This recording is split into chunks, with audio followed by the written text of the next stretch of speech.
Okey, Assalamualaikum warahmatullahi wabarakatuh. Bismillahirrahmanirrahim. Alhamdulillah. Allahu jalla jallaluhu wa musalla alaihi Muhammad wa aluhu wal mad'u lahu al bilad wa rijaluhu.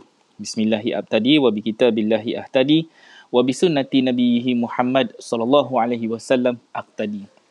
Bismillahi tawakkalna 'ala Allah, la haula wa la quwwata illa billah.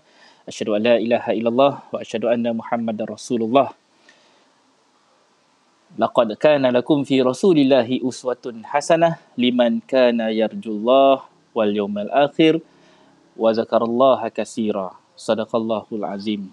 Alhamdulillah, bersyukur kita kepada Allah Subhanahu wa taala kerana pada pagi ini dapat lagi kita bersambung untuk bersiaran secara langsung dan kita ucapkan salam maulidur rasul khususnya kepada seluruh umat Islam yang mencintai Rasulullah sallallahu alaihi wasallam dan menjadikan baginda sebagai satu pedoman panduan uswatun hasanah dalam kita menjalani kehidupan harian kita berlandaskan kitab dan sunnah yang telah pun Nabi tinggalkan untuk kita. InsyaAllah pada hari ini, hari Khamis, bersamaan dengan hari kelahiran Rasulullah sallallahu alaihi wasallam, cuti umum, dan kita harap perkongsian kita pada pagi ini sedikit sebanyak akan memberi inspirasi dan juga jalan keluar bagi ibu bapa yang mungkin sedang mencari langkah ataupun sarana pendidikan untuk kita membantu keluar daripada norma biasa kita mendidik anak-anak kita.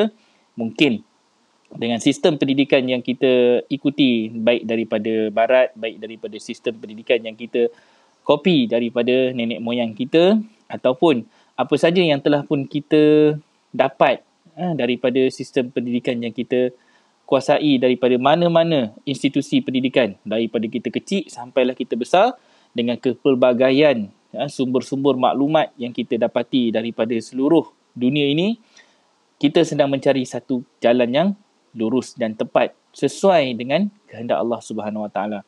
Dan insya-Allah hari ini saya tidak berseorangan kerana dalam membincangkan tajuk topik khusus yang diberikan kepada Murabiah AIP kita ni, iaitu 5 langkah untuk mendidik anak dengan Al-Quran. Sebenarnya ada satu perkataan yang kita masukkan di situ, Al-Quran minded, untuk kita lahirkan anak-anak yang mempunyai jiwanya adalah jiwa Al-Quran, pemikirannya pun berlandaskan Al-Quran, lalu melahirkan akhlak yang akan mempersembahkan kecantikan budi bicara sebagaimana Allah telah pun mewahyukan kepada Rasulullah kitab dan sunnah yang menunjukkan keindahan akhlak seorang Muslim.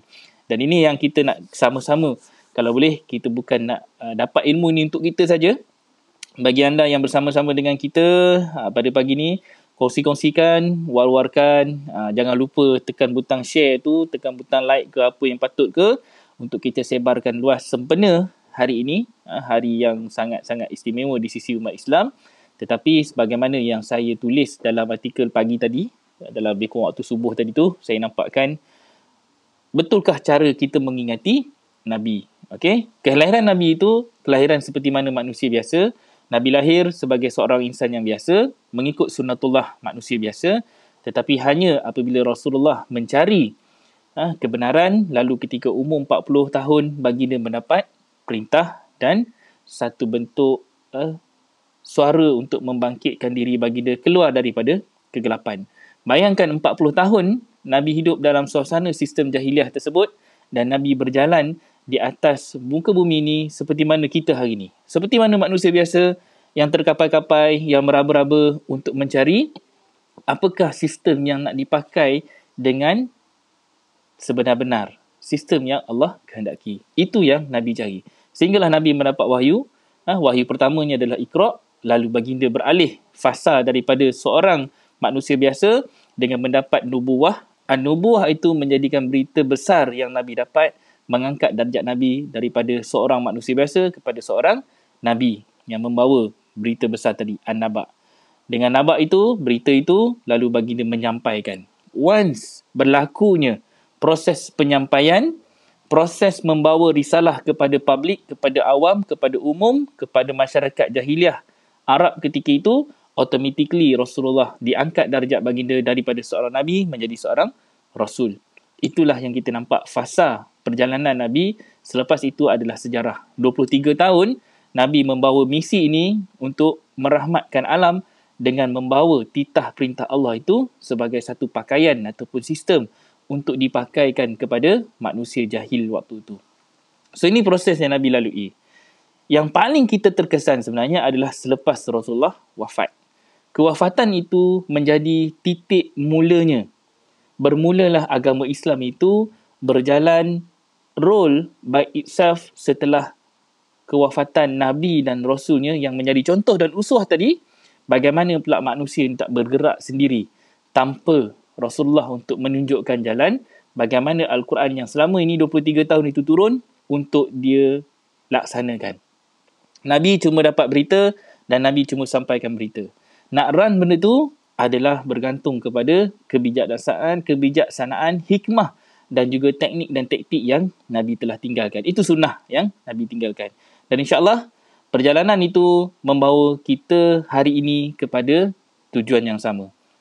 1432 tahun selepas kewafatan Rasulullah, maka Al-Quran itu telah pun sampai kepada kita dan kita pula mewarisi kitab yang sama, Al-Quran yang sama, jumlah ayat yang sama, hurufnya sama, bacaannya saja yang berbeza. Apabila kita mendapat bacaannya dalam bentuk tilawah, kita membacanya dalam bentuk tilawah semata-mata. Kita membaca dalam bentuk ayat-ayat bahasa Arab itu dengan bacaan yang sangat-sangat merdu, dengungnya, tajwidnya, tetapi kita kekurangan satu bentuk kefahaman, penjelasan. Kerana Al-Quran itu adalah Al-Quranun Mubin. Dia adalah satu bentuk Quranun Mubin. Bacaan yang jelas, Imamul Mubin, satu panduan yang jelas. Dia mesti menjadi satu penjelasan yang boleh membainatkan bagaimana sistem Allah itu untuk dilaksanakan. So itu yang hilang hari ini. Iqra' yang telah pun kita tak jumpa dan dia sudah kembali menjadi kafi. Dia kembali menjadi tersembunyi di celah-celah norma-norma kejahilan moden. Jahiliah moden yang telah dipakaikan semula kepada manusia pada hari ini di akhir zaman menyebabkan manusia kembali semula ke belakang, kembali semula mengikut fahaman nenek moyang sebelum jahiliah lagi. Jadi ini adalah satu benda yang kita sama-sama nak kena korek, mencari jalan, mencari kefahaman dan bagaimana kaedah untuk sama-sama kita mendidik anak-anak kita dengan akhlak Al-Quran. InsyaAllah. So, tanpa lengahkan masa lah, saya menjemput tetamu kita yang istimewa pada hari ini. Tetamu kita Puan Nur Armiza. InsyaAllah bersama-sama kita dan akan membincangkan topik khusus untuk pendidikan ibu bapa pada hari ini. Dipersilakan. Baik, terima kasih Ustaz Syaki. A'udzubillahi minasyaitonirrajim. Bismillahirrahmanirrahim. Assalamualaikum warahmatullahi wabarakatuh.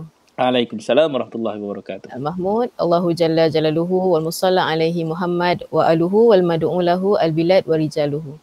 Bismillahi abtadi, wa bikitabillahi ahtadi, wa bisunati nabihi Muhammad sallallahu alaihi wasallam aktadi. Bismillahi tawakkalna ala Allah, la hawla wa la quwata illa billah, asyhadu an la ilaha illallah, wa asyhadu anna Muhammadar Rasulullah. Inna Allah yuhibbul ladzina yuqatiluna fi sabilihi safan ka'annahum bunyanun marsus. Sadaqallahul azim. Baik, terima kasih diucapkan sekali lagi kepada Ustaz Syaki atas kesudian untuk menjemput saya pada sesi kali ini.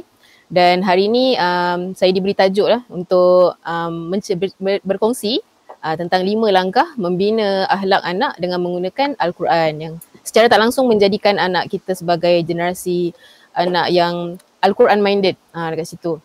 Jadi sebelum kita bincang dengan lebih lanjut, sebenarnya saya cuma nak maklumlah pada Ustaz Syaki, semalam pun saya ada ikutilah program Bicara Maqasid di mana perkongsian yang dibuat oleh Ustaz Syaki dan juga Ustaz Akmal, Ustaz AA yang biasa kita panggil, yang memberi terkesan kepada saya tu adalah tentang ilmu yang dikongsikan semalam. Dan kita tengok sebenarnya macam mana kalau kita nak mendidik itu, kita kena ada ilmu. Sama juga dengan tips-tips parenting, sebelum kita menjadi ibu bapa, kita kena bersiap siaga daripada segi ilmu tu sendiri. Dan kalau kita tengok sekarang ni pada zaman moden sekarang, kita tengok ramai ibu bapa pun semuanya berpelajaran, okey. Tapi adakah cukup dengan pelajaran yang kita ada tu? Adakah cukup kita belajar hingga ke Menara Gading untuk kita membentuk sebuah keluarga tu? Jadi sebelum kita menjadi ibu bapa, kita kena ada persediaan daripada segi persediaan daripada segi Al-Quran, persediaan daripada segi keduniawi untuk kita nampakkan pada anak-anak kita, bakal anak-anak kita tu nanti, dan secara tak langsung membentuk sebuah keluarga tu.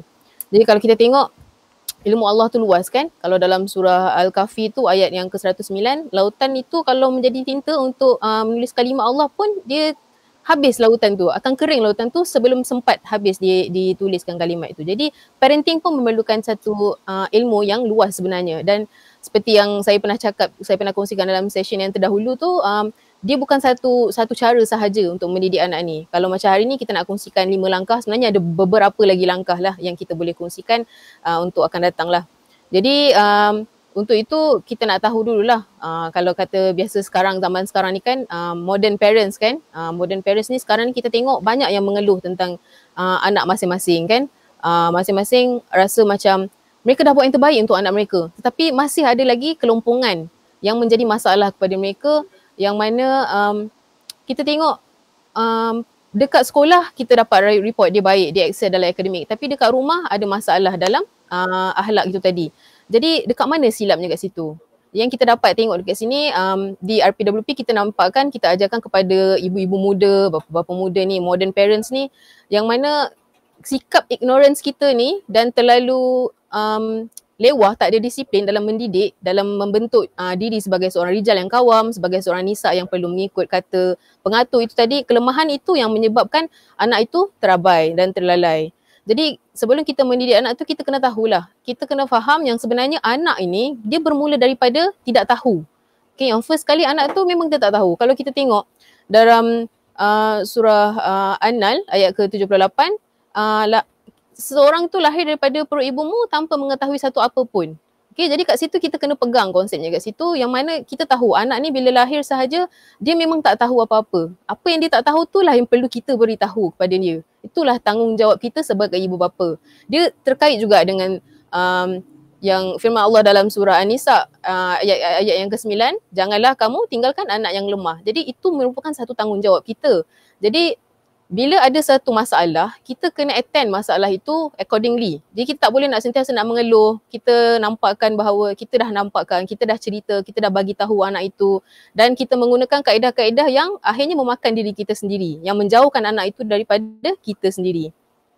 Jadi kat situ sebenarnya kita kena faham macam mana, kalau tadi Ustaz Syakir ada nampakkan proses bila mana Rasulullah tu sendiri mendapat wahyu yang pertama, di mana Rasulullah sendiri perlu iqra' kat situ kan. Dan beberapa kali Rasulullah tanya, bila disuruh iqra', Rasulullah bertanya, ma ana biqari, apa yang hendak diiqra'kan. Jadi begitu juga dengan kita kepada anak-anak kita. Dalam pada kita membentuk anak-anak kita ni, kita kena faham dulu yang mereka ni kosong. Mereka ibarat kain putih dan kitalah yang bertanggungjawab untuk mencorakkan mereka. Okay, jadi kat situ bila mereka tak tahu, kita kena bagi air kepada mereka, kita kena bagi ilmu tu kepada mereka, dan kita di hujungnya nanti mereka sendiri yang akan iqra'. Mereka sendiri akan iqra' kondisi mereka. Adakah kerja buat mereka yang sebelum ini, atas teguran yang diberi tadi tu, adakah kerja buat mereka sebelum ini selari dengan apa yang ibu bapa mereka mahukan. Okay, kalau cerita iqra' tadi, iqra' bismi rabbikal ladzi khalaq. Okay, iqra' itu kita bacalah. Okay, kita tengok, kita selidik, kita kaji. Okay, bacalah iqra' bismi rabb dengan nama Rabbmu. Siapa Rabbmu ketika itu? Kalau kita dalam topik hari ini, konteks pendidikan anak itu tadi, siapa pengatur anak itu tadi? Ibu dan bapa itu tadi. Jadi kalau bicara Rabb pengatur tu pula, kena satu faham. Dia tak boleh nak campurkan yang hak dengan batil. Ibu kata A, ayah kata B. Jadi kat situ bila dah bercampur hak dan batil, hujungnya nanti parents tu sendiri yang berada dalam keadaan bingung. Rasa dull kat situ. Rasa macam dia dah cuba buat yang terbaik, dah hantar ke sekolah sana, dah hantar ke tahfiz sini, tapi masih lagi ada masalah-masalah yang dia terlepas pandang. So dekat mana nak cari balik semula punca terlepas pandang itu tadi. Jadi kat situ kita kena ingat, kita kena nampakkan bahawa orang yang berdosa itu, orang yang boleh memikul tu tidak akan memikul dosa orang lain, dan Allah tidak akan menghukum selagi tidak diutuskan seorang Rasul. Jadi kat situ, kalau dalam konteks ayat ini, untuk kita implementkan kepada diri kita, kita inilah sebagai ibu bapa tu tadi, bila anak buat salah, kita jangan terus hukum. Kita yang kena beri air kepada mereka, nampakkan, ajarkan kepada mereka. Contoh kalau kita ambil kan, anak ini ada masalah dalam adab dalam masjid kan, adab dalam masjid. Bila orang solat, kita tengok anak-anak zaman sekarang ni, ada, bukan saya tak cakap semua, tapi ada segelintirnya yang tidak rasa yang bahawa fiqh tentang solat itu tadi, ada yang tak rasa apa-apa bila lalu depan orang solat. Jadi benda-benda tu, benda-benda kecil ni sebenarnya tak ramai yang ambil serius. Jadi sebenarnya macam mana kita nak didik pada anak itu tadi, contoh yang sedang bersolat tu, kita nak nampakkan pada anak tu cara mereka untuk mempertahankan tempat sujud mereka, macam mana, dekat mana tempat yang wajar untuk mereka solat. Dan untuk anak yang lain pula, untuk anak yang satu lagi ni pula, contoh kakak tengah solat, adik dia lari-lari depan kakak yang tengah solat kan. Adik dia belum memayis, tak ada salah pun lagi untuk dia tidak solat. Tapi kat situ macam mana parents tu tadi mendidik daripada awal, nampakkan daripada awal apa kewajaran-kewajaran yang perlu dilakukan. Sebab tak guna nanti kita marah adik tu, kenapa lalu depan kakak tengah solat apa semua, tapi kita tak memberi air tu kepada anak tu tadi, kita tak memberi ilmu kepada anak itu tadi. Sebab awalnya tadi kita cakap anak itu lahir memang tak tahu apa-apa, dan tugas siapa untuk memberitahu kepada anak itu adalah berbalik kepada diri kita sendirilah. Okey, jadi untuk itu kalau ada Ustaz ada apa-apa penambahan lagi untuk isu ni sebelum saya teruskan lagi? Okey. Dia ada double meaning untuk kita memahami anak bermula dari tak tahu. So question yang akan kita tanya, macam mana kita nak menangani masalah anak yang tak tahu ni. So proses dia adalah kita memperkenalkan anak dengan nama-nama. Itu antara solution dia lah. Solution dia, jadi anak tak kenal Al-Quran, itu asalnya anak tak tahu. Macam mana dia nak tahu? So kita kena perkenalkan dia dengan Al-Quran. Untuk mencipta anak yang Al-Quran minded, benda yang basic, yang pertama sekali yang kita kena kenalkan kepada anak-anak adalah Al-Quran lah. So macam mana Miza nampakkan tadi tu, anak-anak ni dia asalnya keluar daripada perut mak ni, kan? Ada ayat Quran tadi tu yang Dr. Madihah dah kongsikan. Wallahu akhrajakum min butuni ummahatikum la ta'lamu nasyai'a. Allah keluarkan kita daripada perut ibu bapa kita ni dalam keadaan kita tak tahu. Itu adalah sunnatullah, fitrah kejadian manusia seluruh dunia. Tak ada yang keluar-keluar perut tiba-tiba jadi pandai cerdik, terus boleh menceritakan tentang Al-Quran untuk kita semua ni faham. Jadi proses ni kita kena kenalkan Al-Quran. As good as macam mana kita memperkenalkan anak-anak kita dengan ABC, sampai anak tadi tu dia boleh mengeja, dan kemudian dia boleh membaca, dan kemudian dia boleh mencipta ayat, dan sampailah dia membina ayat, lalu dia boleh mendapat kefahaman daripada ayat tersebut. Cuma kita faham dalam bahasa Melayu, sebab kita punya lidah ni lidah orang Melayu. So kita didik anak-anak kita dengan bahasa Melayu. Contohnya, ada ayat Quran dalam Quran itu, dia ada bagi beberapa ayat ataupun perkataan yang kita kena ajar. Contohnya, kita kena ajar anak kita tentang konsep siapa itu pengatur. Macam tadi Miza nampakkan. Kita kenalkan anak. So macam mana nak kenalkan anak pengatur? Anak ni, dia lebih dekat dengan parents dia. Kok mana pun dia akan kenal. Dia akan kenal mak dia, dia akan kenal bapak dia. Orang lain tu semua asing kecuali adik-beradik dia dulu. So dia lebih rapat dengan anak dia. Cubalah tanya Miza tu macam mana dia jaga anak-anak kecil, budak-budak kecil tu. Macam mana anak-anak ni nak diperkenalkan kepada orang lain. Dia punya tak mahu tu, kan, kalau Baim tu dia tak mahu dengan datuk dia tu, macam mana dia tak mahunya, macam mana kita nak kenalkan? So kena bawa, kena pergi kenalkan satu persatu, kan, hari-hari istiqomahnya, caranya begitu. Itu kalau kita nak kenalkan dengan orang. Kalau nak kenalkan dengan Al-Quran, mestilah cara yang sama, hari-hari. Sebab tu ada orang, dia memperkenalkan Al-Quran itu hanya melalui bentuk apa? Dengan lagu-laguan. Contoh, anak kita lahir saja daripada perut mak, benda pertama yang akan kita buat adalah memperkenalkan kalimah la ilaha illallah itu melalui laungan azan ataupun iqamah. Di situ kita nak memperkenalkan anak kita dengan lafaz asyhadu alla ilaha illallah wa asyhadu anna muhammadar rasulullah, yang konteksnya itu ada dalam seruan azan dan iqamah. Tapi anak tadi tu dia tak faham pun. Anak dia bukannya tahu pun, sebab Allah dah cakap dah keluar daripada perut mak. Dia cuma ada pendengaran, penglihatan dan hati. Tetapi benda tu belum berfungsi lagi di peringkat bayi. Cuma tugas dan tanggungjawab ibu bapa, perkataan pertama yang kita nak berikan anak kita ni adalah Allahu Akbar. Itu secara ritual. Tapi bermula daripada hari dia keluar perut itu, maka pendidikan kita pun sudah bermula. Kita kenalkan anak melalui banyak cara. Kita kenalkan makanan kepada dia, kita kenalkan minuman kepada dia. Anak tak reti nak minta makan coklat. Ni mak bapak yang gatal-gatal pergi kenalkan coklat dekat dia. Kan? Bagi minuman bergula dekat dia. Bagi televisyen dekat dia. Bagi YouTube dekat dia. Bagi mainan dekat dia. Itu semua datang daripada siapa? Datang daripada ibu bapa. So kita nak tukarkan konsep tadi tu, sikit je tukarnya. Kita perkenalkan Al-Quran ni daripada awal, macam mana mereka nak kenal. Kalau di RPWP, kita perkenalkan Quran itu awal usia 7 tahun, mereka ini dah diwajibkan untuk membaca Quran terjemahan. Quran terjemahan bukan Quran bahasa Arab saja. Bahasa Arab tu kebanyakan kita dah melalui apa? Kita dah dengarkan melalui CD, kita dah dengarkan melalui radio, kita dah buka berulang-ulang. Macam mana kita kalau di Prihatin ni kita ada ambient sound kita ni, kita mainkan ayat-ayat Al-Quran. So kadang-kadang lidah anak-anak ni, mulut dia cakap tak cakap, baya-baya umur 3-4 tahun ini, dia dah boleh hafal doa. Dia dah boleh hafal surah Al-Mulk. Dia boleh hafal surah Sajadah. Dia boleh hafal surah-surah lazim. Dia tak faham lagi. Tetapi mulut dia sudah lancar untuk membaca beberapa kalimah-kalimah daripada Al-Quran. Cuma dia tak faham lagi makna. Secara orang kata modul pendidikan itu, umur 7 tahun, kita dah masukkan konsep, kita kenalkan anak dengan Al-Quran.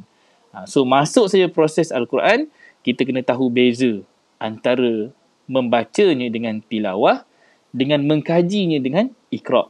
Yang ni part nombor 2. Okey. Apa part nombor 2? Ni Iqra' bismi rabb. Tanpa lengahkan masa, saya serah balik kepada Miza. Okay, baik. Terima kasih Syuki atas penambahan tu tadi. Jadi kalau sentuh tentang Iqra' bismi rabb tadi, macam saya dah nampakkan tadilah. Rabb tu siapa pengatur kita. Jadi siapa pengatur kamu? Jadi untuk konteks anak-anak ini, kita tekankan sekali lagi, macam sebelum ni, sharing saya yang sebelum ni, I'm your mother, I'm your boss. Jadi kat situ kita nak nampakkan anak-anak ni, taatlah kepada pengatur kamu. Dia secara tak langsung sebenarnya, apabila anak itu taat kepada ibu dan bapa dia, by right, ibu dan bapanya tu adalah orang yang taat kepada perintah Allah. Jadi kita dah memperkenalkan Al-Quran itu kepada anak secara tak langsung sebenarnya kat situ. Secara halusnya dekat situ. Jadi untuk mudahnya, anak-anak yang masih belum memayis ni, sebenarnya kalau kita nak terapkan Al-Quran minded pada diri mereka dalam usia yang awal, kita laksanakan semua konsep-konsep yang ada dalam Al-Quran kepada mereka. Okay, kita nampakkan bit by bit, part by part supaya secara bila dah besar nanti bila mereka dah mampu untuk membaca, dah mampu untuk berfurqan, untuk faham apa yang mereka baca itu, dia dah tahu dah. Oh, sebab itulah ibu saya suruh saya macam ni. Sebab itulah ayah selalu pesan jangan berkata kepada ibu bapa. Jadi secara tak langsung sebenarnya kita dah tanamkan Al-Quran minded tu dalam diri anak-anak itu tadi. Okay, jadi untuk kata lain macam tadi Ayah Syuki ada nampakkan tentang anak-anak kan, kita boleh tengok yang kalau cara mudahnya kita nak ajar, kalau kat sini saya ajar anak tadika kan, kita ajar anak tadika tu sebelum ni kalau kita nak anak-anak kita ni, ibu bapa yang terlalu eager nak anak-anak dia ni hafal Al-Quran, faham Al-Quran, kita jangan bagi anak-anak ni yang susah-susah, kita bagi yang mudah-mudah sahaja. Contohnya kita bagi surah Al-Ikhlas, Qul huwallahu ahad. Qul tu sendiri pun dah banyak maknanya sebenarnya. Dah banyak benda yang kita boleh kembangkan. Katakanlah, prinsipkanlah kepada diri anak tu sendiri. Jadi kat situ kita nampakkan benda yang kecil-kecil ni kita boleh tanamkan pada anak-anak daripada usia yang awal. Untuk mereka bawa sampai mereka besar nanti. Jadi dalam fasa pengenalan itu pula kena istiqomah. Sebagai ibu bapa ni kena istiqomah. Supaya anak itu tadi tidak lupa. Dan kita pula tidak lalai dah dan reka dan tidak ambil mudah. Kita tahu Al-Quran ni mudah. Allah dah mudahkan Al-Quran ni untuk kita ambil pelajaran, tapi adakah kita ambil pelajaran benda tu? Adakah kita mengaplikasikan apa yang telah diturunkan kepada kita kepada anak-anak ni tadilah. Okay, jadi dalam balik pada konteks Iqra' tadi kan, bila kita nak mengajar anak-anak yang dewasa pula kan, bila ada salah laku yang mereka buat, kita tahu tadi anak itu tadi contohnya yang dalam fasa, mostly anak-anak yang dalam fasa remaja ni kan, dah mula nak mengenali, nak menyelami diri dia mereka sendiri, nak tahu dia ni siapa, dah mula nak mencuba, nak meneroka. Bukan kata anak yang kecil saja dalam fasa exploration ni, sebenarnya anak-anak remaja ni pun ada fasa exploration dia sendiri. Tu yang mereka banyak mencuba benda-benda yang kita sendiri tak jangka. Di belakang kita mereka mencuba. Sebab apa? Sebab kita tak bagi tahu mereka. Mereka tidak tahu. Kita tidak nampakkan kepada mereka apa neraka-neraka dunia yang berakal mereka tempuh jika mereka lari daripada apa yang kita ajarkan. Okay, dekat situ cara kita memperkenalkan tu kena istiqomah. Dan bila Iqra' tu, bila anak itu dah mampu untuk Iqra' tu adalah satu proses yang mana dia boleh mencerap ilmu tu tadi dan dia boleh kembangkan.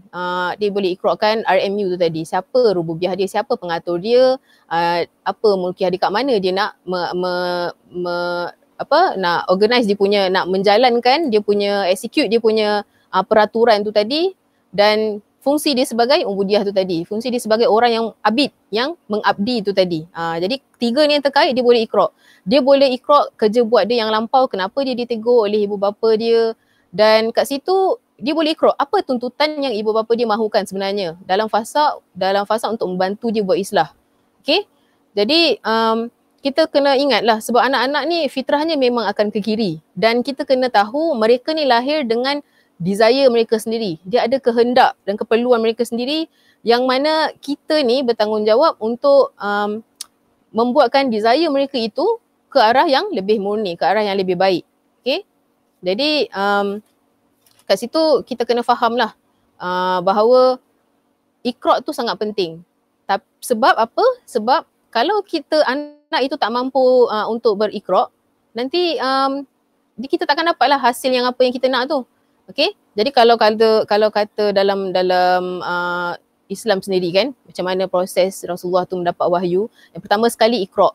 Okay? Yang kedua Al-Qalam, surah Al-Qalam yang diturunkan kepada Nabi. Macam mana kita ini sebagai ibu bapa, kita jangan sukat pemikiran atau pendidikan anak. Okay? Kalau macam sebelum ni saya kongsikan fasa 7 tahun yang pertama tu, kita bagi mereka explore, tetapi kita memperkenalkan boundary and limitation. Untuk anak-anak yang dewasa ni pula, yang sudah mumayyiz, kita bagi mereka explore juga, tapi kita kita kat situ mereka dah ada limitation and boundaries, mereka dah ada, dan mereka juga dah ada rules and regulation dekat situ. Jadi dekat situ kita apa kaedah yang kita gunakan pada anak itu tadi untuk pastikan mereka selari dengan aturan Allah tu tadi. Kalau kita tengok kalam sekarang ni, Allah menurunkan Al-Quran untuk kita baca, untuk kita implementkan kat situ. Jadi kalau anak-anak ni pula, sekarang ni kita tengok ibu bapa sekarang modern parents, kita balik pada modern parents tadi kan, bila mereka tak ada masa untuk attend pada anak itu tadi, apa yang mereka gunakan? Apa perantaraan kalam yang mereka gunakan untuk mendidik anak itu tadi? Mereka menggunakan gadget, buka iPad, buka TV, buka radio, semua benda-benda yang daripada perspektif mereka nampak yes, okay, anak dia boleh mencerap ilmu tu, anak dia boleh berbahasa Inggeris ke contohnya kan, dia boleh tahu banyak vocab melalui video-video yang ditunjukkan. Tapi kita jangan lupa, kalau kita terlupa untuk meletakkan limit and boundaries itu tadi, ke mana perginya nanti? Okay, kita memang nak anak kita explore, kita memang anak kita maju ke hadapan, bijak pandai, tapi kita kena lebih bijak untuk kasyaf, untuk predict apa yang akan bakal berlaku jika kita terlepas pandang untuk mendidik anak ini daripada awal, untuk menetapkan limit and boundaries and rules and regulation tu tadi. Jadi untuk konteks pembelajaran anak ni tadi kan, pendidikan anak yang tidak boleh disekat ini tadi, bukan bermakna kita memberi kebebasan kepada mereka untuk melakukan dengan sewenang-wenangnya. Okay? Kalau kita dah jalankan apa yang kita buat, dah praktikkan apa yang kita bincangkan sebelum ni kan, fasa 7 tahun pertama tu, insyaAllah 7 tahun yang seterusnya akan mudah. Tapi kalau kita baru nak start dengan anak-anak ni yang belum diperkenalkan lagi dengan rules, regulation, dengan limit and boundaries ni, kita kena nampakkan bahawa yang first thing kita kena ingat, anak kita tak tahu apa-apa, dan tugas kita untuk memberitahu, dan kita kena beritahu banyak kali. Okay? Kalau kita dah banyak gunakan gadget-gadget, kita dah terlanjur menggunakan gadget-gadget untuk anak-anak ni, dan anak-anak ni dah mula lahir satu sifat tantrum yang berpanjangan. Tantrum ni bila menangis, berpanjangan, berguling-guling tu, macam mana kita nak didik balik diri kita, nak didik balik anak itu tadi, sebab kita tak boleh nak terus jatuh hukum kepada mereka. Silap tu daripada diri kita sendiri. Okay? Jadi dekat situ kita kena pelan-pelan muhasabah diri, nampakkan balik semula kepada pada satu keluarga kita, macam konsep syura kan, macam dalam episod yang sebelum ni kita nampakkan kepentingan syura tu tadi, syura bainahum tu, macam mana kita nak tarik balik semua kaum keluarga kita ni yang mana ada silap masing-masing untuk kita perbaiki balik bersama-sama. Kita jangan nak baiki anak aje, tapi kita lupakan diri kita sendiri. Okay?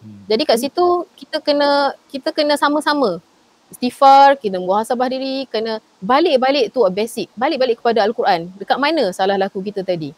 Kat mana rijalnya sepatutnya berperanan, pergi ke masjid, bawa balik ilmu untuk disampaikan kepada isteri. Isteri pula ke mana kepatuhannya, apa yang perlu dibuat atas ilmu yang didapat daripada suami itu tadi untuk diimplementkan kepada anak itu tadilah. Dan untuk anak ni pula, kita kena faham, kalau kita bagi dia satu benda yang macam tadi Iqra kan, sebelum Al-Qalam ni tadi Iqra. Kalau anak tu tak mampu nak Iqra, akhirnya dia akan ignore benda tu. Dia akan jadi ignorance, dia akan ignore apa suruhan kita tadi, dia akan ignore. Sebab apa? Sebab dia tak biasa dengan perubahan kita yang baru, yang terkini ni, yang sekarang ni, yang kita cuba nak tukar ni, dia tak tahu. Dia kata, kenapa sebelum ni boleh main iPad semua kan, daripada pagi sampai petang. Sekarang kenapa ada limit pula? Ataupun sekarang kenapa langsung tak boleh? Okay, kenapa perlu baca Al-Quran pula? Sedangkan dia dah hafal dah sebelum ni, dah hafal dah yang Arab apa semua. Kenapa nak kena baca yang bahasa Melayu pula? Jadi dekat situ anak wonder. Dan mereka akan bertindak untuk memperlekehkan arahan kita tu tadi. Sebab mereka tak faham. Dan macam yang saya cakap tadi, itu tugas kita untuk fahamkan anak itu tadi. Dan kita kena buat secara istiqomah. Okay? Dekat situ kita kena faham yang anak itu tadi dia memang memerlukan kita sebagai uswah. Kalau macam Rasulullah tu sendiri kan menjadi satu uswatun hasanah kepada umatnya. Jadi kita ni pun kena menjadi uswah kepada anak-anak kita. Kita buat dulu. Why not kita buat dulu? Jangan kita suruh anak sahaja sedangkan kita lupakan diri kita sendiri. Jadi kita buat dan anak memerhatikan. Okay? Sampai satu tahap dia akan mula berfukun. Dia akan kenang balik apa kerja buat dia selari tak dengan apa kerja buat yang ibu dia sedang buat. Jadi kat situ anak yang jahil tadi tu, yang bingung tadi tu, perlahan-lahan akalnya akan mula mencerap apa yang ibu dan bapa dia buat. Jadi macam saya cakap tadi, kalau anak tu boleh Iqra, alhamdulillah dia boleh follow kita. Kita pun mudah dekat situ. Tapi kalau anak yang tak mampu nak mencerap, yang bertindak untuk tidak ikut kita, mereka akan mengambil keputusan untuk ignore.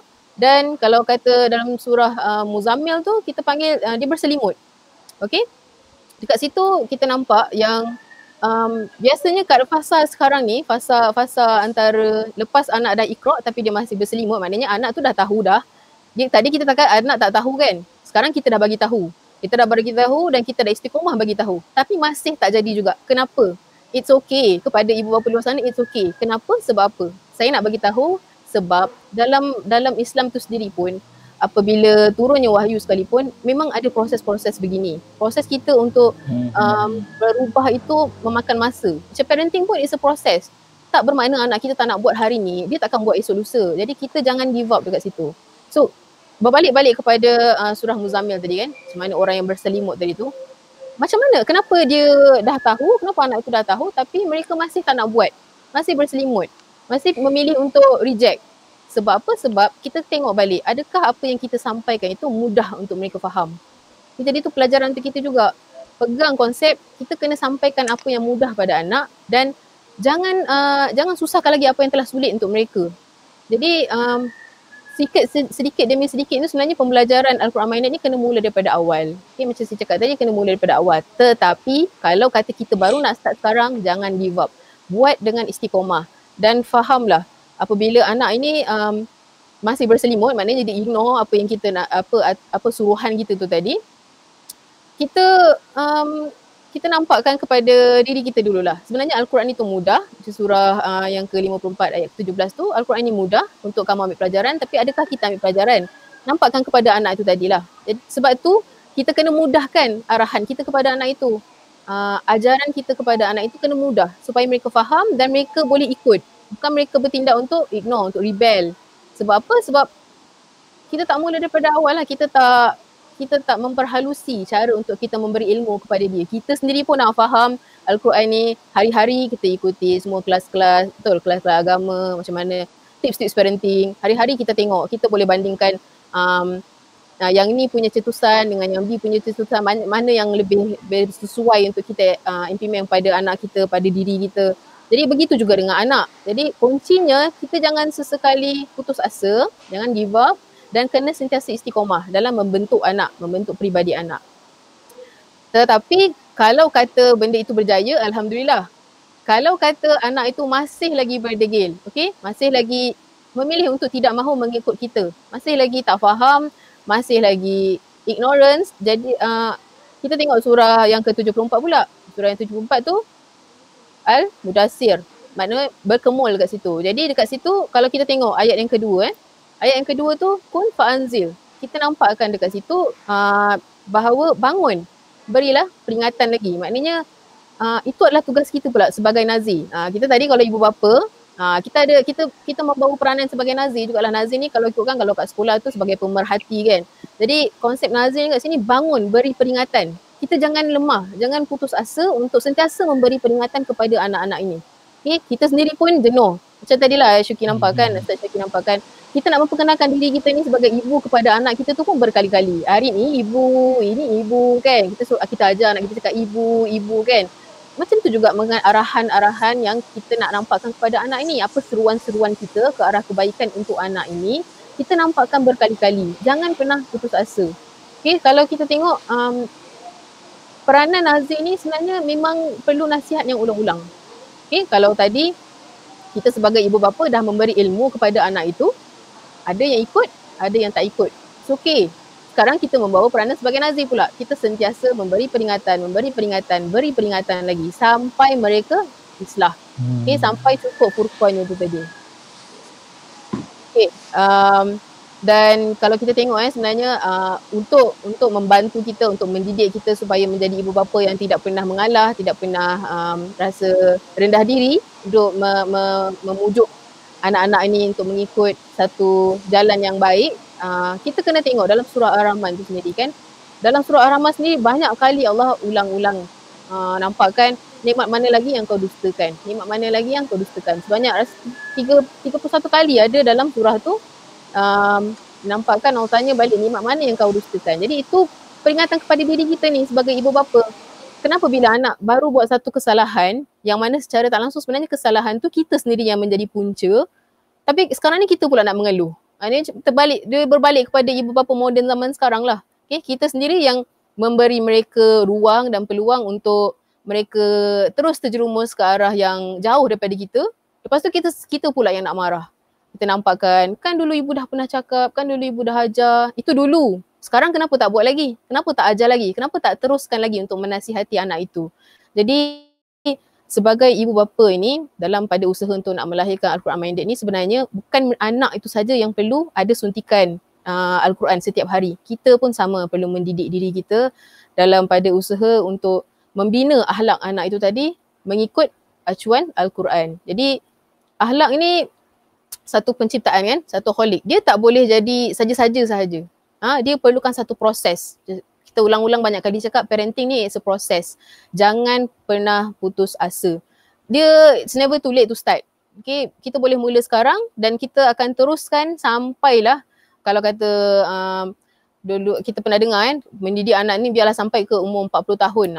Itu yang kita implementkan dekat rumah pengasuh warga perhatian ni. Yang mana anak-anak kita ni yang kita jaga ni walaupun dah berumah tangga, kita masih ambil tahu lagi. Ambil tahu dalam, bukan ambil tahu untuk kita cucuk-cucuk ke apa ke tak. Kita ambil tahu sebarang masalah dan anak-anak ni juga sebenarnya berkongsi dan mengambil pelajaran daripada perkongsian-perkongsian ibu bapa yang berkongsi masalah mereka itu tadi untuk sama-sama kita membentuk keluarga itu tadi menjadi keluarga yang bahagialah, yang berjaya membawa fungsi diri masing-masing. Jadi untuk yang ini ada sebarang penambahan daripada Syuki. Silakan Syuki. Okay, terima kasih Miza. Miza bagi panjang lebar tadi dia. Rasanya semua poin tu dikumpulkan sampai saya bagi poin keempat terus. Maksudnya poin kedua, tiga dan empat ni Miza dah layoutkan sekaligus, sekali harum. Macam mana kita nak kena kenalkan konsep Iqra' Bismi Rabb tadi. Kemudian kita jangan limit. Kita kena faham sukatan. Kalau Al-Quran itu dia ada 6,236 ayat. Itulah satu buku teks kehidupan seorang orang yang mengaku sebagai orang beriman. So part nak beriman tu kita kena beriman dengan kitab. Maksudnya dia tak ada sukatan kita cuma belajar tentang solat, zakat, haji, puasa, itu saja. Kita kena tahu keseluruhan kisah dalam Al-Quran itu sebagai sesuatu yang kita kena imani. So tak boleh nak kata kita beriman dengan kitab tapi kita ambil apa yang kita suka, kita tinggal apa yang kita tak suka. Tinggal apa yang kita tak faham. Jadi kita kena cari jalan untuk kita fahamkan keseluruhan isi ayat-ayat Al-Quran tersebut. Dan di situlah sukatan yang kita kena pastikan, sukatan pendidikan yang kita dapat di sekolah dengan sukatan yang ada di dalam buku teks. Dekat sekolah, dia cuma racik-racikkan pendidikan itu sesuai dengan modul yang dia nak bagi kita faham. Kalau belajar kafar, dia cuma ajar beberapa perkara saja. Tetapi Al-Quran ini adalah satu benda yang kita kena ajar anak-anak kita berperingkat. Itu saja yang kita nak kena buat. Bukan sukat, tetapi berperingkat. Kerana Al-Quran itu diturunkan tartila. Tartil itu secara bertahap-tahap. So tahap yang kita kena bagi asasnya kepada anak-anak umur 7 tahun. Dia Allah suruh kata apa? Nabi cakap ajar anak solat 7 hingga 10 tahun. Itu tahap pertama. Tetapi 0 hingga 7 tahun pendidikannya adalah akhlak. Akhlak ini dia tak ada dalam bentuk tulisan. Akhlak ini banyak kita kena ajar dalam bentuk lapangan. Macam kena kita nak suruh dia hormat orang tua. Itu sebenarnya adalah akhlak Al-Quran. Once dia dah membaca Al-Quran itu secara terjemahan, nanti dia akan klik. Dia akan nampak apa yang mak ayah dia suruh dulu sebenarnya ada dalam Al-Quran. Macam kita hari inilah kita berjalan, kan? Kita disuruh berpuasa. Kita disuruh untuk solat. Waktu kecil umur 7 tahun, kita mungkin dah diperintahkan untuk solat berjemaah, solat sendiri, solat tahajud, solat sunat, ini semua. Tapi di mana perintahnya? Ada tak dalam Al-Quran? Ada. Cuma anak-anak sekitar 7 tahun, dia belum capai usia matang untuk berfikir sampai macam tu. Kecuali kita yang kena fit. Mana dalilnya? Mana dalil akli, mana dalil naklinya? Itu part kita, peranan Rob. Itulah peranan fungsi pengatur. Pengatur ini kama rabbayani saghira. Sebagaimana kita mendidik anak-anak kita sewaktu kita kecil. So proses pendidikan itu kena alirkan daripada seorang bapa kepada ibu, ibu kepada anak. Itu pengaturan dan kita sampaikan dalam bentuk aturan. So anak-anak ni proses dia kita nak kena buat macam tu. Al-Quran diprihatin, macam mana kita menggunakan konsep pendidikan Al-Quran minded. Kita menghafal dengan teknik tilawah, tetapi kita mengkaji dengan kaedah iqra'. So dia ada beza tilawah dengan iqra'. Sebab dalam Quran pun membezakan dua maksud tilawah dan iqra'. Kebanyakan kita hari ini tilawah Al-Quran, tetapi kita tidak iqra' Al-Quran. Ini situasi kita. Situasi umat akhir zaman, kebanyakan kita membaca Al-Quran dengan kaedah tilawah. So hari ni seruan kita adalah bacalah Al-Quran dengan iqra'. Membaca dengan iqra' itu yang ramai orang masih lagi belum dapat kaedah dia yang betul. Macam mana kita nak mengkaji situasi? Sebab Allah kata dalam Al-Quran, Al-Quran ini adalah ayat-ayat sebagai tanda. So bila dia sebagai tanda, kita sedang tanda habit anak, perangai anak, sikap anak, sifat dia, cara bercakap dia, cara berjalan dia, semua itu adalah tanda-tanda yang kita nak kena kenal pasti. Jangan kata itu saja ada banyak kaedah dan kondisi. Bila Allah kata dalam Quran, jangan berkata kepada ibu bapa. Macam mana tanda yang kata itu? Kan, mengelihkan kata-kata ataupun peranan ataupun perintah pengatur. Mengelihkan nasihat ibu dan bapa. Macam mana mengelihkan itu? Adakah kita nak kena tunggu dia cakap saja sama dengan skrip Quran? Tak. Menghempas pinggan, menghentak kaki, tantrum yang dinampakkan oleh Miza tadi. Itu semua adalah contoh-contoh berkata kepada ibu dan bapa. Lari daripada rumah, lagilah sangat-sangat terserlah tersebut. Kan? Apa lagi kalau kata kita cakap tak nak buat. Kita dah cakap tapi tak nak buat. Itu pun mengatakan kepada ibu bapa. So semua benda yang ada dalam Quran itu dia nak kena perjelaskan dalam bentuk konsep tadi. Menghempas pintu pun berkata tengok keadaan lah hempas pintu tu macam mana. Kan? Yang menunjukkan kita punya body language itu untuk menunjukkan ketidaksetujuan ataupun kita ini reject tanda rejection kepada seorang pengatur. Ni semua ni adalah tanda-tanda yang kita kena baca. So teknik yang dinampakkan Al-Quran, Allah kata dalam Al-Quran tu utlu ma uhiya ilaika minal kitab. Bacalah apa yang kami wahyukan di dalam kitab. So proses pertama yang kita nak kena buat adalah membaca kitab dulu. Itulah proses tadarus. Tadarus tadi tu nak kita sambung dengan wa aqimus solah. Dah baca Quran, barulah kita boleh dirikan solat. Dah tahu isi kandungan Quran, baru kita tahu apa yang kita nak buat, teknik apa yang kita nak guna, pencegahan bagaimana yang kita nak buat. Itu proses tilawah dan iqra'. Iqra' ini dah mula masuk proses rob. Macam mana kita nak mengatur. Selama ni kita ikut peraturan siapa? Kita nak betulkan dengan peraturan Allah. Ibu bapa selama ni guna pengaturan cara siapa? Cara barat. Nak diinstal balik cara Allah. Selama ni kita menggunakan barat sebagai kiblat. Kita nak tukar kiblat kita kembali kepada kiblat agama yang lurus. Ini kaedah macam mana kita nak membaca Al-Quran dengan iqra'. So proses ini dinampakkan sebagai mengeluarkan anak dari selimut jahiliah. Maksudnya, kita nak kena keluarkan anak-anak kita ni daripada fahaman siapa? Fahaman Rob yang lama tadi tu. Kalau Rob ibu bapa ni mengagung-agungkan teknik pendidikan barat. Ini parenting lah kan. Parenting, kita buat semuanya ikut barat. Tapi waktu ni lah, kita tak sedar, jahiliah moden itulah yang menyebabkan kita mengikut barat. Kita mengikut apa yang Dajjal dah suap kepada kita.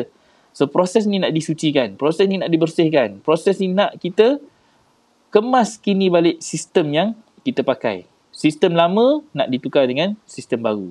Apa yang dimaksudkan dengan sistem? Sistem itu adalah cerita pakaian. Nanti Miza akan kongsikan lah sedikit sebanyak dalam bahasa yang mudah. Dalam bahasa kita sebagai ibu bapa, nak install pendidikan kepada anak-anak. Kerana kita hari ni tak sedar kita sedang memakai pakaian siapa. Kalau pakaian yang macam ni, yang kita pakai pakaian lahiriah ini, pakaian yang fizikal ini pun kita boleh tengok. Kita boleh pakai seluar jeans, kan? Tu mudah ni nampak. Seluar jeans itu dah asal daripada mana? Itu dari segi budaya sebenarnya tak salah pun. Seluar lah. Cuma kadang-kadang kalau kita nak nampakkan doktrin. Siapa yang membawa jeans itu? Orang barat, kita akan ambil macam tu. Contoh, macam orang perempuan dia pakai pakaian abaya contohnya. Bukan, tak ada orang Melayu. Ada baju Melayu. Jubah contohnya. Jubah itu lebih dekat dengan pakaian orang Arab. Abaya dekat dengan pakaian orang Arab contohnya. Semua itu adalah budaya. Sesuai dengan bangsa-bangsa. Ya Allah jadikan berapa ribu bangsa manusia dekat dalam dunia ni. Dan Allah akan kenalkan kita.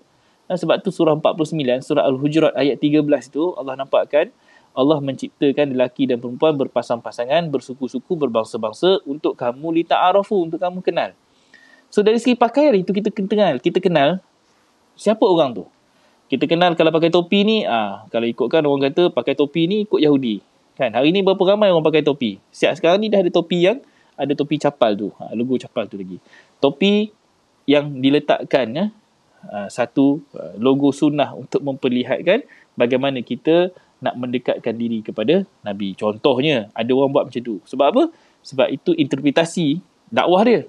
Itu cara dia rasa itu adalah satu laluan dakwah untuk ajak budak-budak hipster apa semua bagai ni. Itu kaedah yang digunakan. Dan itulah cara membudayakan satu kaedah pakaian. Pakaian itu yang salahnya apabila dia tidak menutup aurat dengan sempurna. Pakailah baju apa pun selagi mana patuh syariah, dia adalah sesuai dengan kehendak Allah. Tetapi bila kita buat sesuatu pakaian itu tak sesuai dengan syariah. Contohnya, anak-anak kita yang kecil, baby. Ini baru kita masuk parenting. Baby, dia suka tengok Frozen. Frozen, tengok pakaian dia macam mana. So, mak bapak ni pun sebab sukakan Frozen juga, sayangkan anak dia, maka dia bagi anak perempuan dia tu pakai baju macam mana Frozen tu pakai dekat dalam movie tu. So, pakailah dia skirt apa semua. Hari ni, jangan kata, anak-anak kita memang dah terdedah dengan skirt tu. Daripada kecil dah terdedah dengan legging. Kan? Pakai legging kan, seluar ketat tu semua. Kecil-kecil dah diajar tak? Sudah diajar begitu. Tetapi kenapa daripada kecil, umur 1 tahun, 2 tahun, kita tak kenalkan tudung? Ni dilema ibu bapa moden. Kenapa?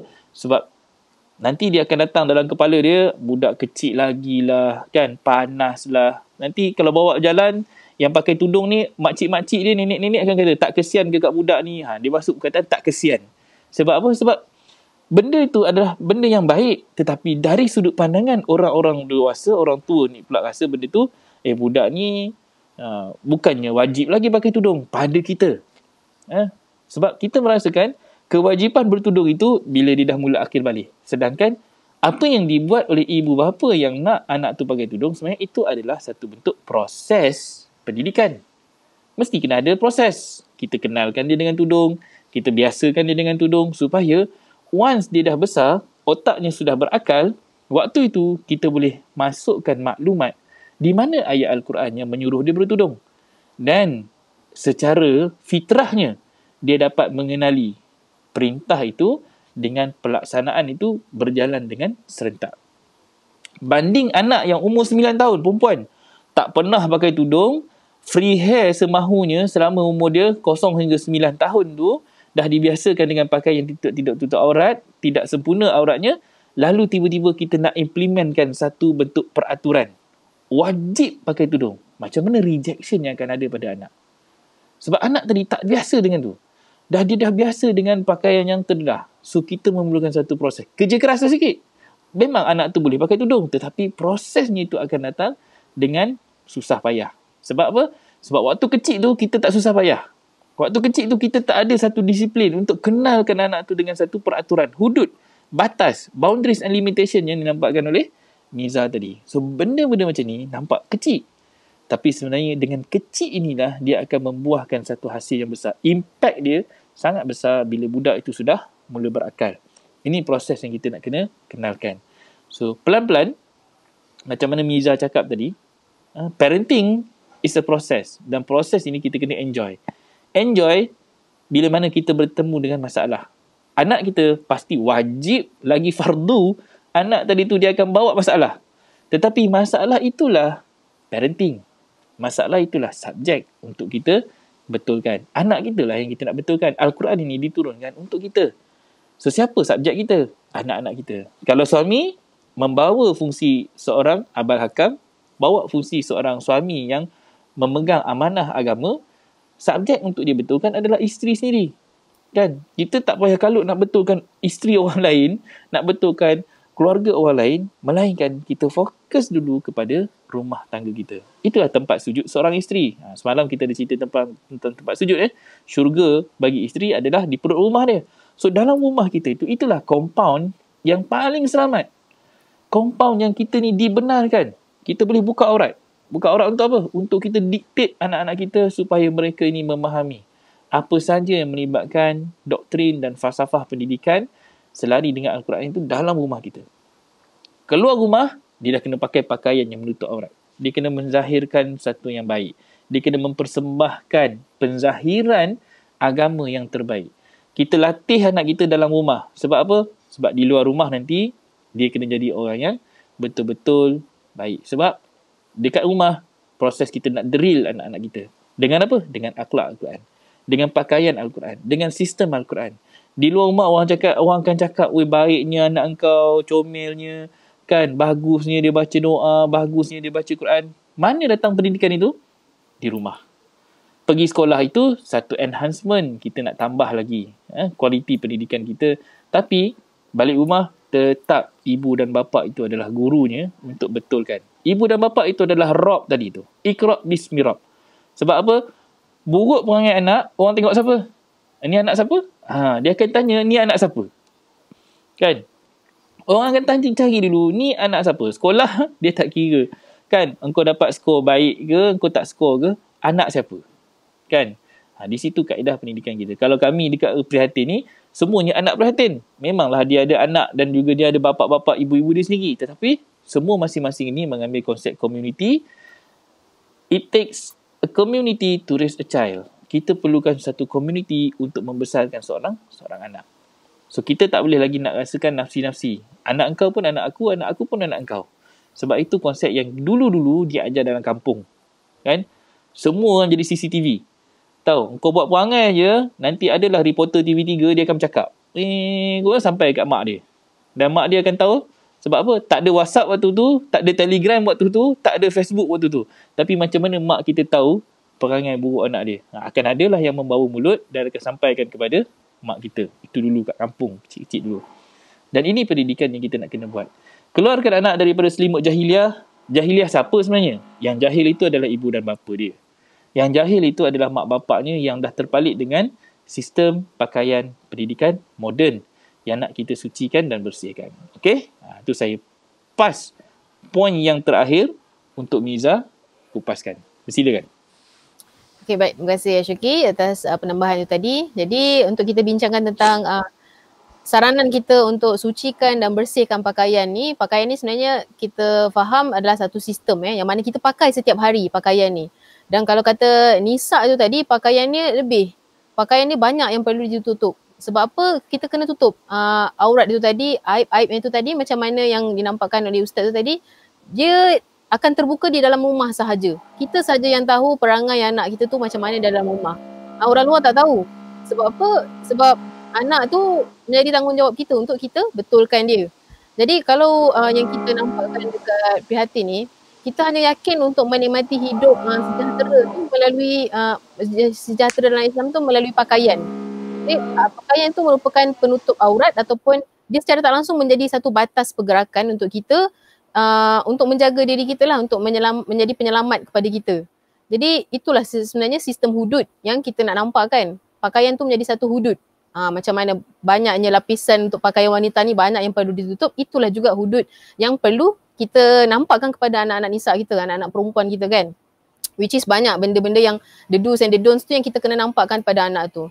Dan macam kita cakap tadi, kita kena start daripada awal. Kalau kita mula lambat, bila dah besar, dia dah besar pergi sekolah saja pakai tudung. Balik rumah dia boleh free hair. Pergi kenduri ke boleh free hair. Tapi bila kita dah terbuka hati untuk mendalami Islam dengan lebih dalam, bila kita dah mula nak berhijrah, don't expect anak tu untuk hijrah sama dengan kita. Sebab apa? Sebab kita dah lalai daripada awal tu tadi. That's why sebenarnya kita cakap pakaian ni satu sistem yang mana bila kita pakaikan pakaian kepada anak kita tu daripada awal lagi, secara tak langsung dia menerapkan sistem Islam tu tadi daripada awal kepada diri anak tu tadi. Jadi kita pakaian tu kita pakai hari-hari kan.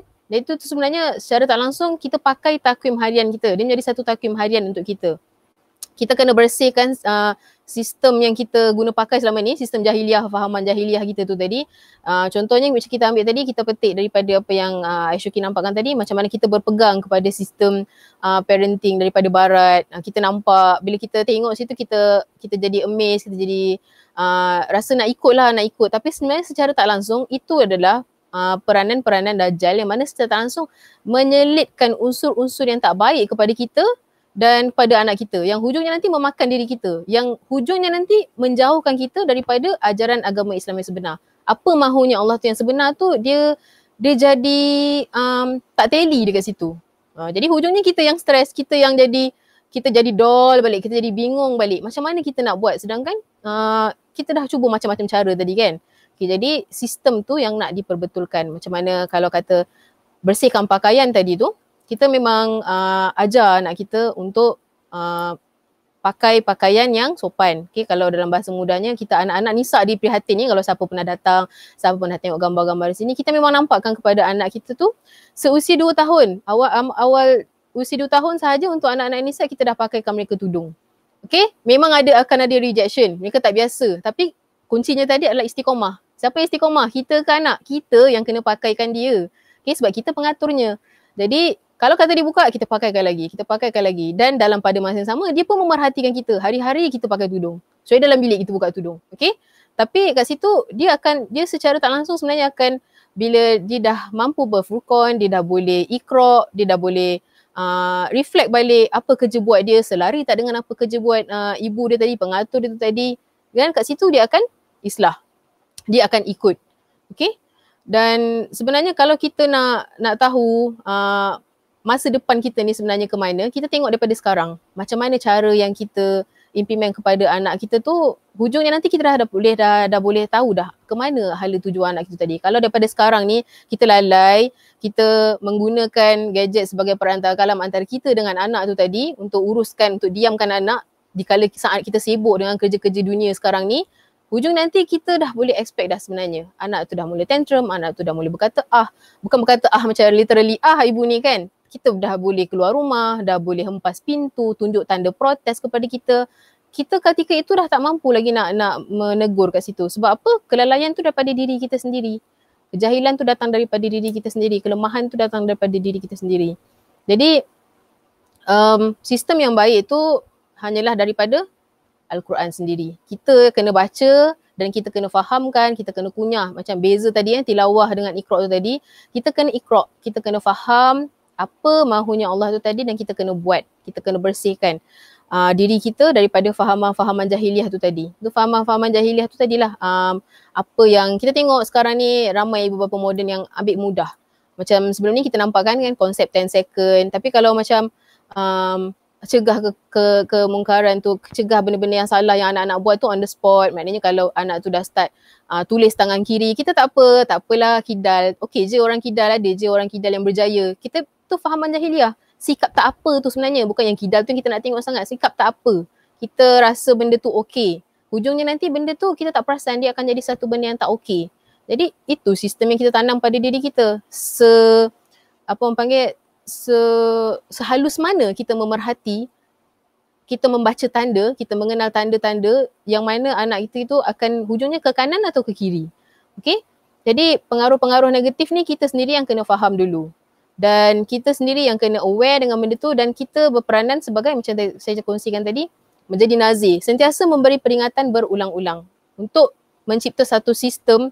Dia tak akan jadi satu hari saja. Sistem yang nak diimplementkan dalam satu keluarga kan. Contohnya dalam keluarga ni, okay, setiap hari Ahad kita akan buat syura keluarga. Tapi kalau anak tu reject, anak tu rebel, hari Ahad dia dah keluar awal sebelum time syura lagi.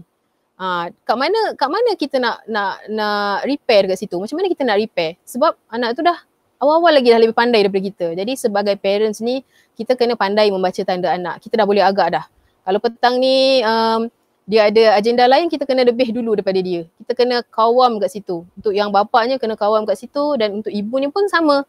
Nisa yang berperwatakan rijal, yang ada stand macam rijal. Kalau no means no. Jangan negotiate dengan anak. Sebab apa? Kalau kita ada sistem, kalau kita ada satu polisi, kalau kita tak jadi polis, buat apa sistem tu? Okay?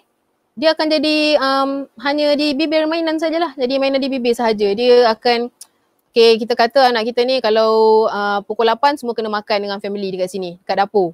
Tapi bila dah time makan semua, anak tu tak turun. Kita biar anak tu dekat bilik. Tak apalah, dia penat tu, tadi balik sekolah ada co-curriculum ke apa ke. Jadi kita sendiri yang memperlekehkan sistem yang kita dah buat tu tadi. Jadi tak jadilah dekat situ. Okay? Ada penambahan sikit, Syekh. Silakan. Okey. Nampaknya itulah yang kita kena sama-sama zikir-zikirkan. Saya suka tadi bila Miza nampakkan jangan negotiate dengan anak. Negotiate sistem yang kita nak pakaikan pada anak-anak kita. Kadang-kadang ibu bapa ni dia tak perasan. Kita yang beli pakaian untuk anak kita. Lepas tu kita juga yang nak mengubah pakaian anak kita tu. Kan? Kadang-kadang kita yang perkenalkan mereka televisyen. Hari ni bila kita dah rasa macam tak betul cara pendidikan kita, kita jugalah yang nak kena ambil balik televisyen tu. Kita juga yang nak kena buang televisyen tu. Nak ambil balik gadget tersebut. Nak ambil balik benda yang kita dah tersalah berikan kepada mereka dulu. So ini konsep kita nak kena, kalau Nabi Ibrahim, dia ambil kapak, dia pecahkan dulu berhala-berhala yang kecil yang ada di dalam sistem jahiliah waktu itu. Berhala-berhala kecil ni kita boleh buat. Tapi sampai satu masa, ada satu berhala besar yang kita belum tentu mampu nak pecahkan. Dia kena letak saja. Siapa berhala tu? Diri kita sendiri. Adakah kita sendiri yang berani ataupun sanggup untuk membunuh diri kita ini untuk kita masuk kembali kepada agama yang dah jelas lurusnya? Hujungnya nafsu kita sendiri yang kita kena tanya. Kan? Kami ni, peringkat apa yang RPWP ada adalah mampu untuk kongsikan apa yang kita dah jalankan selama 16 tahun RPWP ni, menggunakan sistem buku teks Al-Quran dan juga menggunakan hikmah, teknik dan taktik yang ada dalam sunnah itu untuk kita apply secara applied science dalam pendidikan harian kita di RPWP. Hari-hari, tak ada satu hari pun yang kita miss daripada berbincang tentang isu pendidikan anak-anak, ibu dan bapa dalam Rumah Pengasih Warga Prihatin. RPWP ni tak pernah sunyi. Ada saja subjek baru yang akan kita jumpa, yang akan kita hadapi, dan kita akan hadap benda tu kembali balik merujuk dengan kitab dan sunnah. Sebab apa? Hanya Al-Quran saja yang mampu untuk membersihkan pakaian jahiliah kita. Hanya Al-Quran dan sunnah Nabi tunjukkan itu mampu untuk memperkemaskan balik apa yang kita dah kotori. Kita ni kotor. Yang mengotori itu adalah tangan-tangan kita sendiri. Kan? Jadi orang yang membuat kerja ni, orang buat kerja, pasti tangan dia kena kotor. Kalau kita tak nak kotor tangan, kita jangan buat apa-apa. Konsep dia macam tu. So kalau orang dah buat kerja, dia dah cuba buat macam ni tak jadi, macam kita repair kereta, kan? Kalau repair kereta, pasti kotor punya tangan kita. Sebab apa? Kita mesti kena adjust dekat minyak sini, kita kena masuk tangan dekat celah enjin, kita kena repair bahagian tayar, kita kena masuk dekat exhaust apa semua bagai. So orang yang nak membuat sesuatu, memperbaiki sesuatu, tangan tu pasti kita akan kotori. Dan kita dalam keadaan kotor tu untuk tandanya, tanda kita bekerja. So kalau kita tengok orang tu bersih saja apa semua kan, tak kotor langsung, itu dah kerja juga. Tapi mungkin dia gunakan akal lah. Dia tengah fikir macam mana dia ni. Tu proses dia, proses fikir saja. Dia tak turun tangan lagi. So kita ni di mana? Baca Quran, adakah kita di peringkat tadarus? Baca saja, tangan tak kotor lagi? Kan? Kita tafakur saja pun fikir lagi, tangan tak kotor lagi. Kita tadabbur, waktu ni kita dah mula turun tangan dah sikit. Kita nak mentadbir ayat-ayat Allah itu, kita dah mula mengolah. Waktu kita dah test buat dekat anak kita, waktu tu baru kita akan nampak rejection tu ada ke tidak. Test dekat bini kita, ada rejection ke tidak. Buat dengan suami kita, ada rejection ke tidak. Rejection itulah macam mana kita nak kena handle. Bukan reject, terus kita pun mengalah. Tak boleh mengalah. Itu yang Miza bacakan tadi. Jangan pantang menyerah, kalah. Part ni adalah part istiqamah. Sabar. Sabar, dia mesti istiqamah. Wasta'inu bisabri wassalah. Nak istiqamah mesti dengan sabar dan solat. So nak istiqamah ni kita perlukan kesabaran. Sabar, solat itu adalah satu bentuk rujukan. Kita kena merujuk. Rajin merujuk. Rujuk kepada siapa? Rujuklah kembali kepada kitab dan sunnah. Itu satu-satunya buku teks yang akan memberikan kita panduan kehidupan manusia yang akan bawa kita ke syurga. Syurga bicara dia tenang. Kalau kita tak tenang, then something wrong dengan cara pendidikan kita. Ada benda yang kita belum fulfill, ada benda yang kita tak kena. Sama ada kita tertinggal ataupun kita tersalah kaedah hingga menyebabkan hasilnya itu tak tenang. Kalau guna Quran, hujung dia seteruk mana pun situasi tu, akhirnya kita akan dapat ketenangan.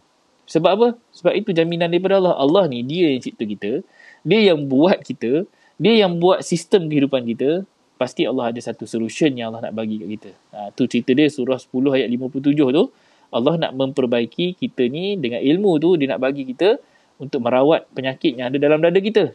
So mestilah kita kena ada Al-Quran. Sebab Al-Quran ini adalah penawarnya, sifat untuk menyembuhkan segala jenis penyakit manusia kecuali mati. Dan penyakit itu bukan cerita darah tinggi, kencing manis apa semua. Penyakitnya adalah akhlak kita, sikap kita. Penyakit di dada kita, kedengkian yang ada dalam hidup kita ni. So part tu yang kita nak kena sucikan, bersihkan sistem yang ada dekat hati kita ni. Okay? Itu yang kita nak kena sama-sama lah cari jalan. Terima kasih kepada Miza. Ada kata-kata ataupun pesanan terakhir khusus untuk semua orang sempena Maulidul Rasul ni? Okay, terima kasih Syuki. Jadi kita pesanan saya ni berkaitan jugalah dengan tips-tips parenting kan. Macam mana kita nampak sistem pendidikan kita ni, kalau tadi kita nak nampakkan sebenarnya satu sistem pendidikan dalam Islam ni adalah satu bentuk yang unik dan sangat strategik. That's why kita perlu Iqra'. Okay, bukan sekadar tilawah saja dengan bacaan Al-Quran itu tadi. Jadi kalau kita tengok kenapa kita dah baca tapi generasi sekarang ni mostly ramai yang belia-belianya ada yang anak-anaknya masih ada lagi dalam hidup dalam keadaan yang porak-peranda, masih ada lagi yang huru-hara, masih ada yang tak settle lagi, ada akhlak-akhlak yang masih perlu dibaiki lagi. Itu kerana adalah pendidikan yang kita terapkan awalnya tadi tu sebenarnya dah dituba sejak dulu lagi. Jadi marilah sama-sama kita di hari yang mulia ni untuk berbalik-balik kepada Al-Quran dan As-Sunnah, dan mana dalam masa yang sama kita menerapkan juga Al-Quran minded ni kepada anak kita tu tadi. Dan kunci yang paling penting sekali, jangan pernah putus asa. Okay, kun fa'anzir tu bangkit, beri peringatan kepada kita ibu bapa ni. Kalau kata untuk anak-anak yang mana ada anak yang fasa 7 tahun ke bawah tu, 7 tahun pertama tu, kita jangan stres dengan anak tu. Kita tahu tadi, kita pegang balik anak tu tadi dia lahir tanpa tahu apa-apa. Jadi sebarang masalah tu kita enjoy dengan masalah tu, sebab itulah mendidik kita jadi parents. Tips parenting kan dia sebenarnya mendidik kita macam mana nak jadi parents. Jadi jika ada sebarang masalah yang boleh kita uruskanlah. Kadang kalau isu-isu kecil dalam temeh ni macam anak terberak ke, terkencing ke, kita jadi stres, jadi singa sebab apa? Kita marahkan anak tu tak tahu ke sebenarnya kita marah sebab anak tu dah menyusahkan kita nak menguruskan najis tu tadi. Jadi kita check balik diri kita tu tadi. Kat mana stand kita sebenarnya. Jadi berdosa kita kalau kita marah anak tu sedangkan kita sendiri yang tak alirkan ilmu kepada anak tu tadi. Jadi itu sama-sama pelajaran untuk kita sama-sama perkemaskan balik sistem pendidikan kita kepada anak. Bagi apa yang mudah pada anak, jangan sulitkan apa yang telah menjadi kesukaran untuk mereka, dan jangan sesekali kita mengeluh dalam membesarkan anak itu tadi. Itu adalah amanah Allah, dan kena ingat Allah ada nyatakan dalam surah An-Nisa tadi, jangan kamu tinggalkan anak yang lemah di belakang. Jadi macam mana cara kita tak nak tinggalkan? Kita sendiri yang giring bagi ilmu kepada mereka itu tadi. Itu saja daripada saya, Syuki. Terima kasih diucapkan sekali lagi atas kesudian untuk menjemput saya. Segala yang baik itu datang daripada hidayah Allah, yang buruk itu adalah kelemahan daripada penyampaian dan pemahaman saya sendiri. Saya sudahi dengan Allahu yahna wa yahfazuna walhamdulillahirabbil alamin. Serah balik kepada Syuki. Okey, terima kasih kepada Miza. Sebenarnya apa yang kita bagi ni masih lagi dalam bentuk teoretikal, masih lagi bentuk kita tak boleh nak praktis lagi, melainkan kalau kita lepas ni kita lompat, kita mula apply benda yang kita dapat. Dan apa yang kita sampaikan ni pun masih lagi dalam peringkat yang sangat-sangat minima. Kita tak boleh lagi nak dapat secara khusus. Sebab benda ni langkah. Tapi bila namanya langkah, apa yang kita kena buat lepas ni adalah call to action. Action yang kita akan menentukan sama ada kita boleh buat ataupun tidak. Kefahaman kita boleh kongsikan. Tetapi pelaksanaan itu hanya kita boleh mengharapkan kepada usaha masing-masing. Dan 13 tahun Rasulullah di Mekah, kita boleh lihat macam-macam ujian yang Nabi lalui. Nabi buat try and error. Macam-macam cara Nabi buat. Dan itu 13 tahun di fasa jahiliah. Sama juga dengan kita. Kita pun perlukan masa yang sama. Dan kita tak boleh expect overnight anak kita berubah. Kerana kita kena akui. Kalau umur kita dah 40 tahun, 50 tahun sekarang ni, kifarah dosa-dosa lama tu pasti kena ada. Muhasabah balik. Itu ikrar kita bakar. Proses ikrar itu adalah ikrar balik kelemahan dan kekurangan diri kita untuk kita memperbaiki balik kesilapan yang lalu. Itu yang penting. Akui dulu kesilapan diri. Sebab antara doa Nabi Yunus adalah bila mana dia mengakui kezaliman diri dia. Mengakui kesilapan dia, kekurangan dan kesalahan dia, lalu barulah Allah keluarkan dia daripada perut ikan tadi dan berikan dia satu jalan keluar untuk dia kembali balik berdakwah, melaksanakan tanggungjawab dan tugasnya. So, sama juga dengan kita. Mungkin dah berapa lama kita duduk dalam kegelapan, dah bertahun-tahun kita tak jumpa jalan. Hari ni kita nampak satu bentuk cahaya petunjuk untuk kita sama-sama cari usaha dan dapatkan wasilah untuk kita mendekatkan diri kepada pengaturan Allah tadi. Mungkin selama ni kita jauh daripada pengaturan dia. Kita banyak mengikut pengaturan-pengaturan hawa nafsu kita, keinginan kita, barat dan sebagainya. Apa yang kita suka. Tetapi kali ni kita nak kembali balik kepada basic agama, kitab dan sunnah, insyaAllah. Okay, terima kasih kepada semua yang menonton. Terima kasih kepada semua yang share. Terima kasih kepada semua yang melapangkan masa untuk kita sama-sama duduk dalam satu diskusi ilmu untuk kita cari jalan bagaimana kita nak menambah baik sistem pendidikan untuk anak-anak kita dengan menggunakan kaedah Al-Quran. Mudah-mudahan Allah mudahkan kita dengan petunjuk dia, memberikan kita kekuatan dengan taufiknya dan seterusnya meletakkan kita dalam satu kelompok golongan orang-orang yang istiqamah. Nak istiqamah, kita perlu kena ada pack. Kena ada sahabat-sahabat yang sama-sama apit mengapit. Dan kawan-kawan yang sentiasa mempunyai satu fahaman yang sama. Itu community yang kita kena ada. Kalau kata diperhatikan, Alhamdulillah kita ada ramai. 200 orang jumlah total kita duduk di sini. Kesemuanya membawa satu faham. Maksudnya daripada bapa kepada ibunya dan anak-anaknya, semua dengan satu fahaman. Ujian untuk sahabat-sahabat yang lain di rumah masing-masing ni, macam mana nak satu fahamkan bapaknya, suami, isteri, ibunya dan anak-anak masing-masing dekat dalam rumah sendiri. That is your own pack, your own community.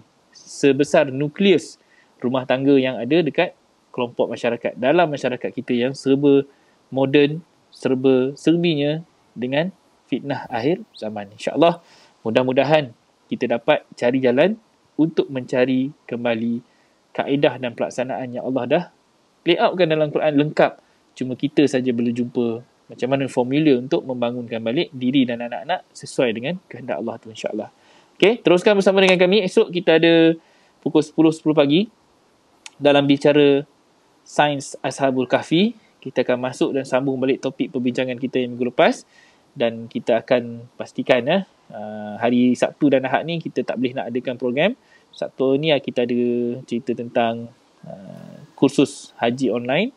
Tetapi untuk program Parenting Al-Quran Minded, kita dah masuk ke fasa yang terakhir. Kita dah siapkan dah modul dia. Semalam kita dah selesai perincian program tu macam mana kita nak layoutkan.